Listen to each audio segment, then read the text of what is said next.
Uncle Boatel, Antoine, was known throughout the district as the man for the dirtiest jobs.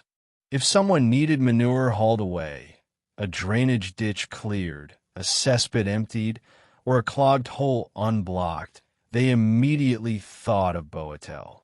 He would arrive with the tools of a goldsmith, wearing wooden clogs caked in filth, and set to work, grumbling incessantly about his lot. When asked why he had chosen such a repugnant trade, he would reply humbly, what can you do? Gotta feed the children. And this work, like it or not, pays better than most. And indeed, Boatel had 14 children. If anyone inquired about their fate, he would answer with indifference. 8 still a home. 1's a soldier, and 5 are married. But if someone asked whether their marriages were happy, Boatel would brighten. I never stood in their way. Not once. They married as their hearts commanded. You mustn't interfere when people choose with their soul. It ends badly. Look at me. I'm knee-deep in muck now only because my parents blocked my path. Had they not, I'd be a proper laborer like everyone else. Here's how Boatel's parents blocked his path. During his service in Le Havre, he was neither clever nor foolish, just simple. In his free hours, he loved to wander along the quay, where bird merchants kept their shops. Alone or with a fellow countryman, he would stroll slowly past the cages that held parrots from the Amazon, yellow-headed with green backs, Senegalese gray-reds, enormous macaws whose vivid plumage, crests, and tufts made them look like hothouse birds, parrots of every hue, as if painted by a celestial miniaturist. Tiny hopping birds, red, yellow, blue, speckled, joined their cries to the port's din, adding to the clamor of unloading, the crowd's chatter, and the rumble of carriages a piercing, wild, deafening cacophony, as if from a distant, enchanted forest. Boatel would freeze, eyes wide, mouth agape, laughing with delight as he admired the cockatoos nodding their white and yellow crests at his bright red trousers and the gleaming copper badge on his belt. If he came across a talking bird, he would bombard it with questions. And if the bird was in a chatty mood, Boatel would spend the whole day cheerful and content. Monkeys, too, filled him with indescribable joy. He believed there was no greater luxury for a rich man than to keep such creatures at home, like cats or dogs. This passion for the exotic was in his blood, as others are drawn to hunting, medicine, or the priesthood. Every time the barracks gates opened, he couldn't resist. He was drawn to the quay by some mysterious force. One day, standing in rapt admiration before a macaw, fluffing its feathers and bowing like a courtier, Boatel noticed a young black woman step out of the tavern beside the bird shop. She wore a red silk scarf and was sweeping corks and sand into the street.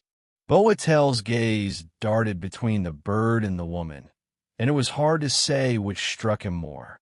Having tossed the trash, the woman looked up and froze, dazzled by the gleam of the soldier's uniform.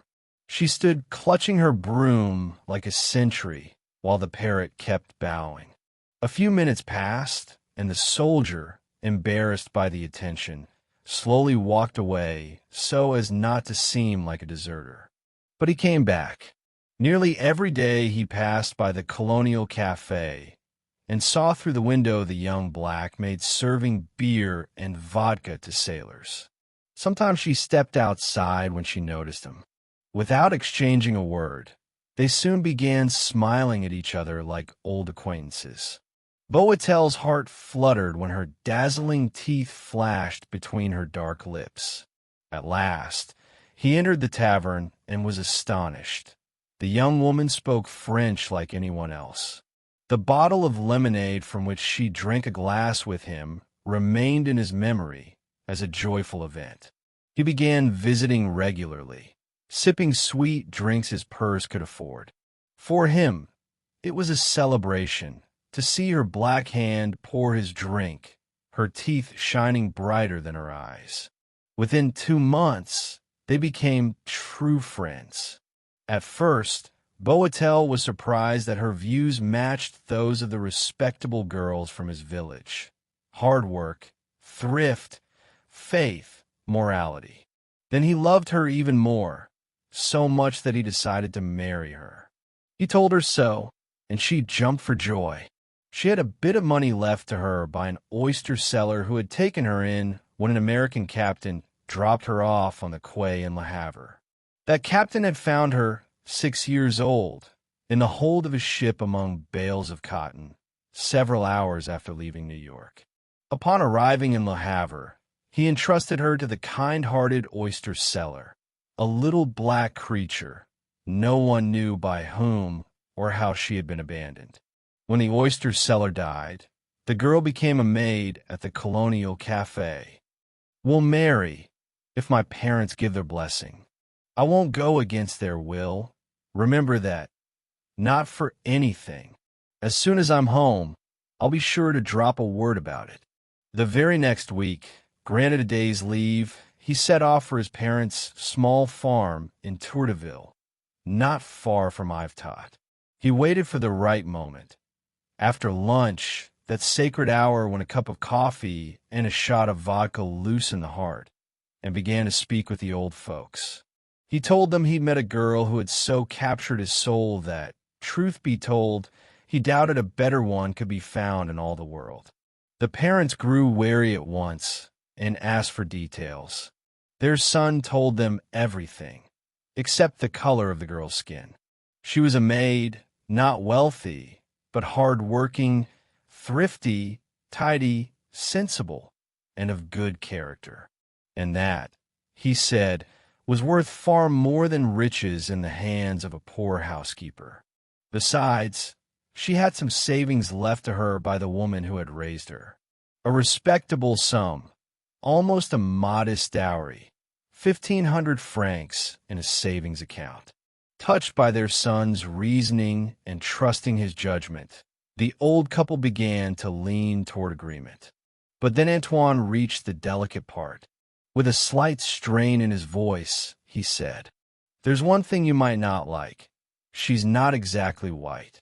The parents didn't grasp his meaning at first, and he had to explain, gently, cautiously, so as not to frighten them, that the girl belonged to a darker race, the kind of people they'd only ever seen in folk prints. Suddenly, they were seized by unease, confusion, even fear, as if he'd spoken of marrying the devil himself. His mother asked, "Black? Is she very black?" "You mean all over?" Antoine replied, "Well, just as you're all white, she's all black. That's how it is." His father chimed in, "Black? Like cast iron?" "No, probably a shade lighter. And really, even if she is black, there's nothing repulsive about it. Take the priest's cassock, for instance. It's black, and no worse than a white surplice." The father continued, "And tell me, are there some even darker than her?" "Of course there are," the son affirmed with confidence. But the old man shook his head. "Still, it must be repulsive. No more than many other things. You get used to it quickly." The mother asked, "And doesn't she stain the linens with skin like that?" "No more than you do. It's just her color, that's all." After many questions, it was decided. Before giving their blessing, the parents must see the girl. Antoine, whose service would end in a month, promised to bring her to the farm, and then, after a proper look and a family council, they would decide, was she too dark to become part of the Boitel family? Antoine announced that on Sunday, May 22nd, the day his service ended, he would arrive in Tourteville with his beloved. For this meeting with his parents, the young black woman chose her most festive and vivid outfit, dominated by yellow, red, and blue, so much so that she looked like she'd been dressed in flags for some national celebration. At the station, departing from Le Havre. All eyes were on her, and Boitel felt a surge of pride. He was escorting a woman who drew universal attention. In the third-class carriage, where she sat beside him, her presence caused such astonishment among the peasants that passengers from neighboring compartments climbed onto benches to peer over the wooden partitions. One child burst into tears at the sight of her. Another buried his face in his mother's apron. Still, all went smoothly until the train neared their station. As it slowed approaching Havre, Antoine felt a nervous flutter, like during inspections when he hadn't memorized the soldier's jargon. Leaning out the window, he spotted his father holding the reins of a horse hitched to a cart, and his mother standing by the fence, behind which a crowd of curious onlookers had gathered.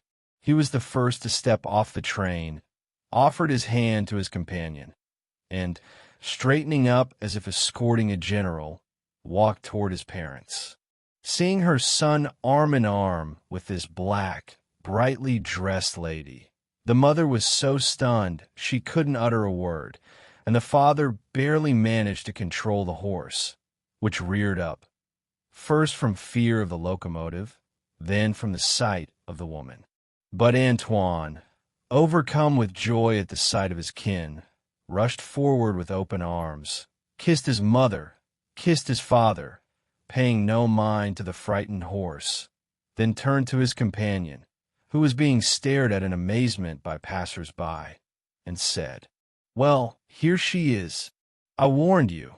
At first glance she might seem a bit alarming, but once you get to know her, by God, there's nothing sweeter in the world. Say hello to her. She's shy."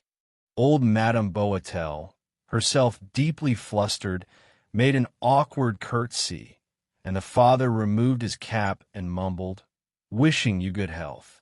Without delay, they all climbed into the cart. The women in back, with the bumps, tossed them about, the men up front on the bench. No one spoke. Antoine, nervous, whistled a soldier's tune. The father urged the horse along, and the mother stole glances at the young woman, whose forehead and cheekbones gleamed in the sun like polished boots. Wanting to break the heavy silence, Antoine turned around. "Why so quiet?" "Give it time," his mother replied. He went on, "Well then, tell our guest about your hen and the 8 eggs." It was a family anecdote, and since his mother was still too embarrassed to speak, Antoine, bursting with laughter, began recounting the memorable tale himself. His father, who knew it by heart, lit up at the first words. Then the mother joined in with a smile, and the young woman, reaching the funniest part, suddenly let out such a loud, sincere, rolling laugh that the horse, startled, broke into a gallop. Thus began the acquaintance. Conversation followed. As soon as they arrived at the farm and climbed down from the cart, Antoine led his companion into the house so she could change out of her festive dress. It might get dirty while preparing the special dish they hoped would win the old folks' hearts. Then he called his parents outside and, visibly anxious, asked, "Well, what do you think?" The father said nothing. The mother, more decisive, replied, "She's just too black. No, really, far too much. It turns my stomach." "You'll get used to it," Antoine insisted. "Maybe, but not right away." They entered the house, and the old woman, despite herself, was touched watching the black girl bustling about the kitchen. Though no longer young, she was nimble, deft in her movements, and Antoine's mother, tucking up her skirt, joined in to help. The lunch was delicious, long, and cheerful. When they all went out for a walk, Antoine drew his father aside. "Well, father, what do you think?" The peasant, as usual, dodged a direct answer. "I don't know what to say. Ask your mother."